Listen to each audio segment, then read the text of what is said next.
The Colts remembered how to run the damn ball. Thank God. Indiana, we some Indiana moves. We some Indiana, we some Indiana moves. I'm an Indiana move.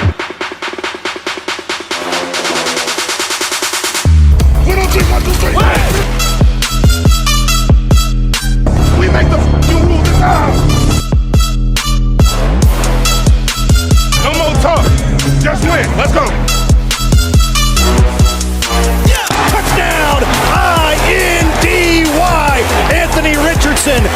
So the Colts pulled off a division win against the Titans 38-30 in a game that I thought was going to be a blowout, but turned out to be a lot closer than it should have been at the end. We'll talk about that towards the end of the video. But yeah, today was just run the ball, run the ball, run the ball, run it left, run it right, run it up the middle, run it to the outside, run it behind Q, run it with JT, run it with AR. Whoever can run the ball, just go out there and run the ball. Like that seemed to have been the game plan from the jump. And considering the Tennessee Titans defensive line, I'm surprised that was the game plan, but it worked effectively. Like running against Jeffrey Simmons, and they got another D tackle that's pretty good. I guess Ryan Kelly being back in the starting lineup really helped.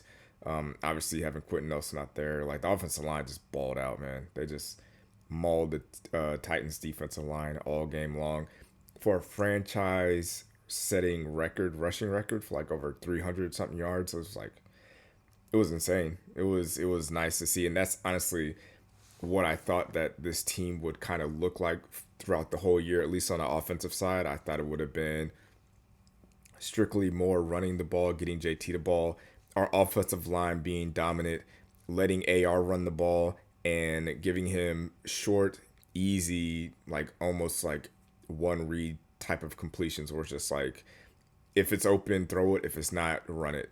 And I do like that Shane is running him a lot more towards the end of the season. Like I feel like this is like the third game, like out of the last 5 games, he's carried the ball over like 8 times, I believe, in every game. So I like that Shane is incorporating that more into the offensive game plan. Obviously, Josh Downs is like clearly the best wide receiver. If he's not the best or most talented, he's the most important guy out there. Like he gets the ball in his hands. Outside of one drop, he's usually the most reliable receiver, and he just makes plays. Like he's never gonna like lose any yards. I feel like he always gains yards, and he's always got a nose for first downs and touchdowns. So I feel like him, and if AR can kind of continue to improve gradually over, the next few years, that could be a really interesting dynamic duo when you include being able to run the ball like we did. On a negative side, this game kind of showed me that we do need to focus on like drafting another running back that can carry the load when JT is kind of down. Like not down, but let's like just kind of spell him a little bit, because Trey Sermon's a good pass blocker, but when it comes to running the ball, he's only going to get you the yards that you block for. Like if the blocking allows for him to get 3 yards, he's only going to get 3 yards. Whereas if you give Jonathan Taylor even the slightest crease, or he can like cut back, and he's going to get more yards than what the blocking gave him, if that makes any sense. Like the blocking, like, because when anybody was running the ball, they would get to the second level without being touched. With Jonathan Taylor, he would get to that second level, make a move, make a man miss, run over a guy, and then be gone. Trey Sermon, he gets to the second level. As soon as the guy touches him, he's down. Like, he's not breaking tackles. He's not outrunning anybody. His yards after contact is like 0. So getting another running back, whether it be like, I feel like in a 3rd round or down, I think that should be a priority, and that really showed this game. But I feel like I said it in the last video. Jonathan Taylor's our best player. He's our most important player. Like if he gets going, then the rest of the team just is a lot better. Going to the defensive side, I feel like DeForest Buckner, like game record. Like it's not going to show up in the stats, but if you watch the game and watch how dominant he was as far as like stopping the run, forcing double teams so other people can make plays, batting down balls, pressuring the quarterback, like he was just all over the place. I feel like there was one drive where it was like 2nd and 1, and then he stopped him, 3rd and 1, and he stops him again, and they had to punt the ball. Like he's just, it's important to have a guy like that on the team. Like I'm glad he's still here. Hopefully he still wants to be here next year, because if we didn't have him, I couldn't imagine where we would be at. Who's the other guy? Jalen Carlisle. It was good to see him back in the lineup. He's a rookie linebacker. He's more of a pass coverage linebacker, but he did make plays in a run game. We're gonna talk about this in the offseason, but he's gonna make it a little bit tough for whoever the GM is next year when it comes to re-signing EJ Speed, and as far as like what kind of deal he gets. But yeah, this game should have been a blowout. Like as I was watching the game, I was thinking to myself, man, this is going to be the first time I think all year where we've had a game that wasn't a one-score game, where we just had a comfortable lead. Jonathan Taylor's on the bench, we're just running it or whatever. And good old Gus Bradley comes in there running the prevent defense the entire game for the rest of the third, fourth quarter. Like, say what you want, but prevent defense doesn't do anything but prevent you from winning. Like, I get it when it's, you're up almost 30 points. It's hard to keep NFL teams from scoring on you. But if you're playing prevent defense and they've scored like 3 drives in a row, you would think at some point you would kind of change things up a little bit. Now, could some of that be on the players? Possibly. Can it be put on the coaches? Yes.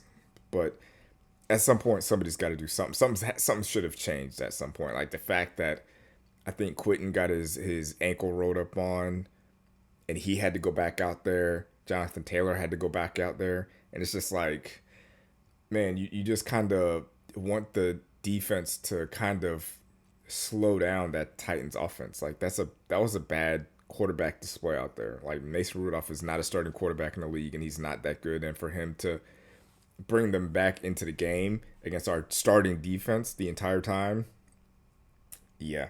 Even in a win, it's one of those things where you can't really look past that just because you won. Like we won the game, but how we won the game and how we played on defense, that's not gonna work. That's not good enough. So yeah, this will probably be one of the games that people kind of forget about when it comes to like, well, we won the game and we had 3 interceptions. Why is Gus Bradley getting fired? And it's like, well, we were up 38-7, and then they ended up scoring like 34 points.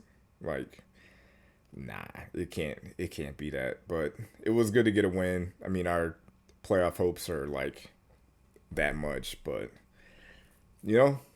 crazier things have happened. I'm just glad that when Jalen Jones got out for a throat injury, and the other cornerback in there, I'd never heard of his name. That's how I realized Jalen Jones was out. But when that other guy came in and he had the pass interference with the face mask, and they like compounded both of those penalties, I've never seen that happen before. At that point, I thought the game was lost, because they were like, all right, pass interference, spot foul, plus 15 yards. I was like, all right, we're just going to lose this game. But thankfully, we were able to hold on to the lead. Something else that I kind of wanted to mention, that the 3rd and 8 pass that AR made towards the end of the game, I think that's one of the more, it's not the most impressive throw, but it's one of those things that we need to see from him, where he can just make the most routine throws. I know it's kind of, we're giving credit for a quarterback for doing the most basic things, but we've seen AR do like the incredible things, but it's like we need to see him do the average throws, the remedial throws, the easy throws. And he missed one or two earlier in the game, but for him to make that one late in the game after not throwing the ball for almost an entire quarter, it's very impressive to me. And I feel like it's going to be one of those throws that kind of gets, that we kind of forget about going forward. But that was a huge throw.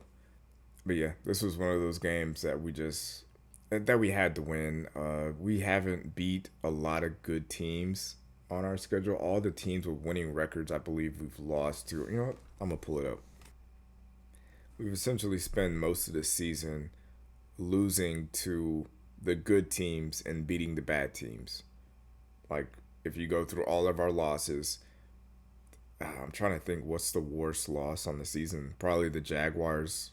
The Jaguars, I think, is the only team we've lost to that didn't have a winning record. But we lose to the good teams and we beat the bad teams, and that kind of leaves you at 7-9 or 7-9, 8-8, 8-9, 9-8, like in that 500 level when you do that. So I think it's a step in the right direction if we can win all three of these the last two remaining games against the Giants and the Jaguars. As far as like showing that we can beat the bad teams, what's going to help us improve is beating some of those good teams. You know what I'm saying? Like if you go through like history, all the great teams, they get like 7 or 8 of their wins off of all the trash teams in their division or the trash teams that they played on their schedule. So we're kind of heading in the right direction. If we can win those games, like we got to beat the Giants. Playoffs or not, we're the better team, so we should win that game.